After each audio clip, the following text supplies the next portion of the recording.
What is going on, everybody? Welcome back to Phones and Drones. A lot of people were not happy with that new holiday update that just rolled out that also included Tesla software version 11. And there was an alpha build that I actually personally think worked a lot better than what you currently got with the actual wide public release of V11. But long story short, a lot of people were not happy that some of the steps that used to be one click are now multiple clicks as far as getting stuff done.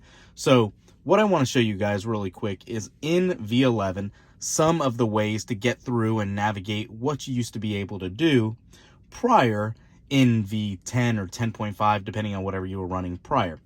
This is specific to a Model 3 and a Model Y. For those of you that are in a new refresh Model S or X, you kind of are familiar with what you were getting with this new interface. A lot of the features are finally merged together, but again, a lot are kind of tucked away and hidden now. So a lot of the points were actually kind of laid out as far as how headlight access, windshield wiper access, a lot of it has become a little convoluted. So let's go ahead and jump right into this and take a look at a couple things. First things first, if you guys are looking for a quick access to your headlights and being able to make changes to that, instead of having to go into here and editing it this way, if you want a quicker scenario is to actually flash your high beams, and you can see you have your light setting bar come up here. So if you need to change it, you can go from on to auto to parking only to off, back to auto, and having that easily accessible in this little pop-up option there. Aside from that, a lot of people are even looking for how you simply change driver profiles. Unfortunately, this is one of those casualties too that used to be an easy access on the top toggle. Now it's a multi-step click where you have to actually click on the car itself from your control panel, from easy entry to whoever you want to choose.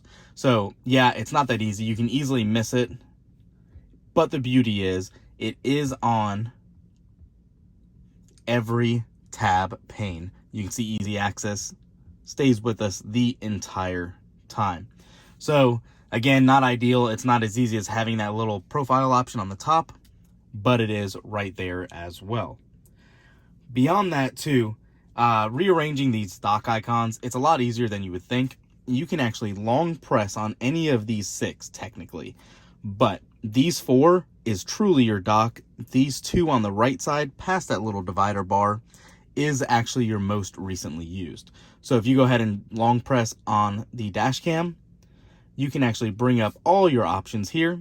And if you want to go ahead and move, say, theater into your apps, you can do that as well.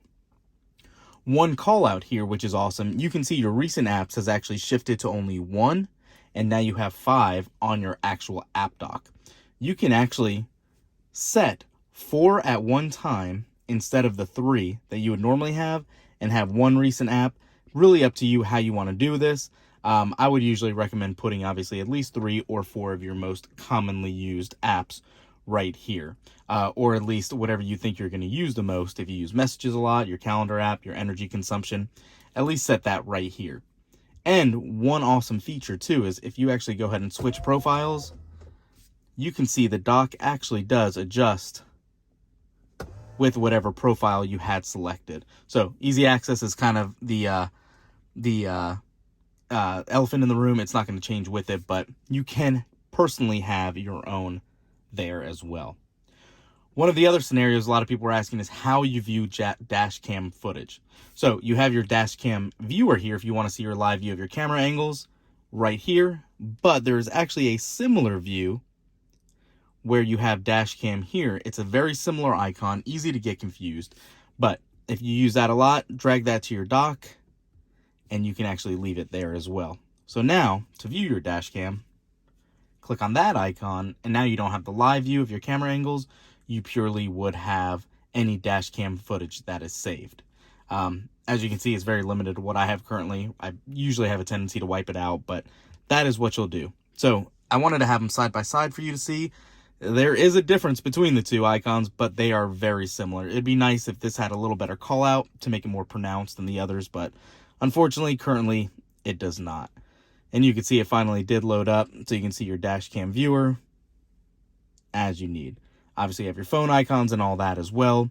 One other tip that is very going to be useful for this version is the new swiping gestures. So if you have something open and you don't want it, sometimes you're not going to see that X as an option. You're going to actually have this long bar on here. And for those of you that are an iPhone user or an Android user, you're going to be familiar with the swipe technique. So anytime you see that bar right here, just swipe it and it will send it away. Aside from that, you can see now all of your quick access toggles for your controls are viewable right here in this display. Another pronounced one is obviously going to be your windshield wipers. One call out though for you guys, again, if you wanted to use this, you can actually use your shortcut option by using your windshield wiper button and it will come up just like the light toggle as well. Beyond that, guys, you can see here, depending on if you're running FSD beta or not, you're going to have this little, I'll quote unquote call it a dash cam icon right here as well. That will allow you to automatically send footage to the mothership, to Tesla, to let them know you're not satisfied with something, or to at least let them view why you were actually submitting this clip to them.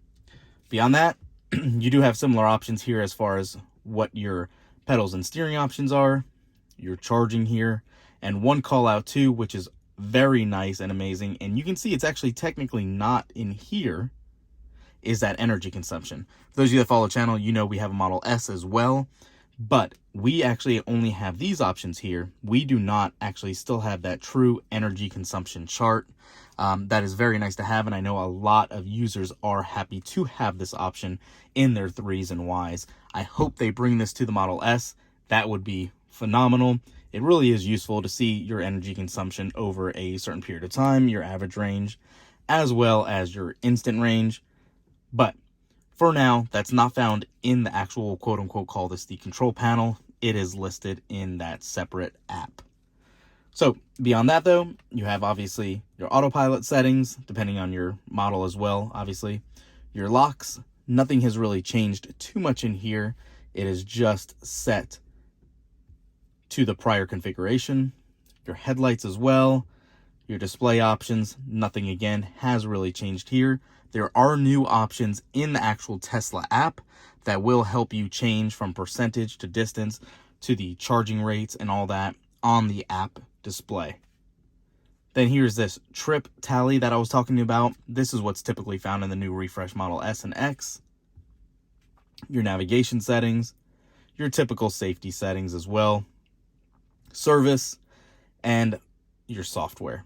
So one thing that is not live yet is the Model 3 and their upgrades. I actually had this a little while ago come live for our Model S, pulling in data from the Model 3. It was pretty interesting. One other call out I do want to mention, and I believe this is accurate. One thing missing from the prior card display that you used to have under the vehicle is the tire pressure. That is no longer here. Obviously, you don't have your cards. If you go under service, I believe once you are driving, it will show your tire pressure on the service screen. Don't quote me, but I fully believe this is where you will find that now.